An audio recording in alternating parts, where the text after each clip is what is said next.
আজকে আমার বোনের বার্থডে ছিল, তো বার্থডে উপলক্ষে কি কি করলাম সেটাই তোমাদের সাথে আজকে শেয়ার করব। বার্থডে উপলক্ষে তেমন কিছুই করব না, জাস্ট হালকা পাতলা একটু ডেকোরেশন করব আর কেক কাটবো।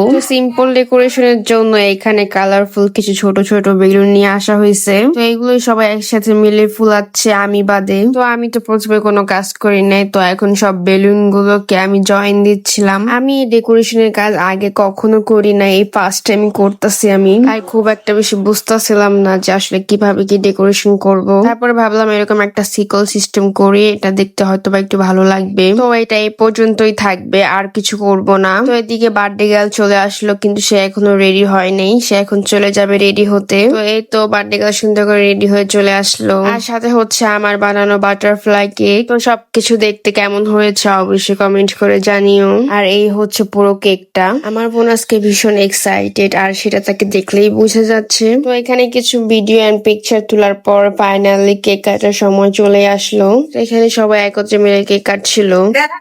Happy birthday to you! তো এই মোমেন্টটা খুবই আনন্দের ছিল। ছোট মানুষরা একত্রে মিলে সবাই আনন্দ করবে, এই জন্যই মূলত এই ছোটখাটো আয়োজনটা। তো এদিকে আমি সবার মুখে স্প্রে মেরে দুষ্টামি করতেছিলাম। এই মোমেন্টটা আমার কাছে সব থেকে বেশি ফানি লাগছে। তারপর আমার বোন একে একে সবাইকে কেক দিচ্ছিল, তারপর এক পিস কেক নিয়ে এসে আমাকেও দিল। তো সবাই কেকটা একটু খাওয়ানোর পরে পুরো কেকটা আম্মু সুন্দর করে পিস পিস করতেছিল। পিস করা কেক একে একে সবাইকে দিয়ে দিবে। আর এদিকে বার্থডে গার্ল সব থেকে বড় পিসটা নিয়ে খাওয়া শুরু করে দিছে। আর এদিকে দেখো আমার ভাইয়ের অবস্থা, মুখের এমন অবস্থা করছে, না জানি কত কেক খাইছে মনে হইতাছে।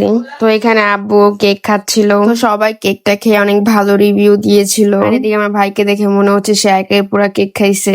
তো এখন হচ্ছে গিফটের পালা, আর আমি আমার গিফটটা তাকে দিয়ে দিলাম। আর তার হাতে যে গিফট গুলা ছিল ওইগুলা হচ্ছে তার ফ্রেন্ডরা দিয়েছে, তো সেই গিফট গুলাই সে এখন আনবক্সিং করছে। তো প্রথম গিফটটা ছিল সুন্দর একটা শো পিস, তারপরে সে আমার গিফট আনবক্সিং করতেছে। তো আমি তাকে আহামরি তেমন কিছু দেই নাই, একটা চকলেট দিয়েছি যেটা সে অনেকদিন ধরে খেতে চাইছিল, তো ওইটাই আমি তাকে এনে দিয়েছি। আর এই চকলেটটা পেয়ে সে অনেক খুশি। আর এটা হচ্ছে সুন্দর একটা ক্রাফট যেটা তার ফ্রেন্ড তাকে দিয়ে উইশ করেছে। এখানে আরো অনেক কিছু আছে, এখানে হচ্ছে একটা কিটক্যাট, এগুলোই হচ্ছে তার ফ্রেন্ডদের দেওয়া গিফট। তো এখন সে আমার দেওয়া চকলেটটা পুরোটা আনবক্সিং করছে, এখন সেটা খাবে। এদিকে আমার বোন এত বেশি এক্সাইটেড যে এক্সাইটেডমেন্টের ঠেলায় সে বক্সটাই খুলতে পারতেছে না, আবার খুলতে খুলতে সবকিছু পড়েও গেছে। যাই হোক খুলতে পারছে, এটাই অনেক বেশি। তো আমার বোন এখানে গিফট হিসেবে টাকাও পেয়েছে, এখানে দুইটা হচ্ছে বিদেশি টাকা, বিদেশি টাকাগুলো তার ফ্রেন্ড দিয়েছে। তো এখন কেক কাটাকুটি গিফট আনবক্সিং সব হয়ে গেল, তো লাস্টে হচ্ছে খাওয়া দাওয়ার পালা। এখানে সবাই মিলে খেতে বসে পড়েছে। তো আজকে বার্থডে উপলক্ষে আম্মু স্পেশাল ভাবে বিরিয়ানি তৈরি করেছে, সবাই এখানে মজা করে খাচ্ছিল। তো একটু পরে আমিও খেতে বসে পড়লাম, বিরিয়ানিটা খেতে অনেক বেশি মজা হয়েছিল। তো যাই হোক ছোটখাটো আয়োজনের মাধ্যমে বার্থডেটা সেলিব্রেশন করলাম। তো আজকের ভিডিওটি ছিল এই পর্যন্তই। আল্লাহ হাফেজ।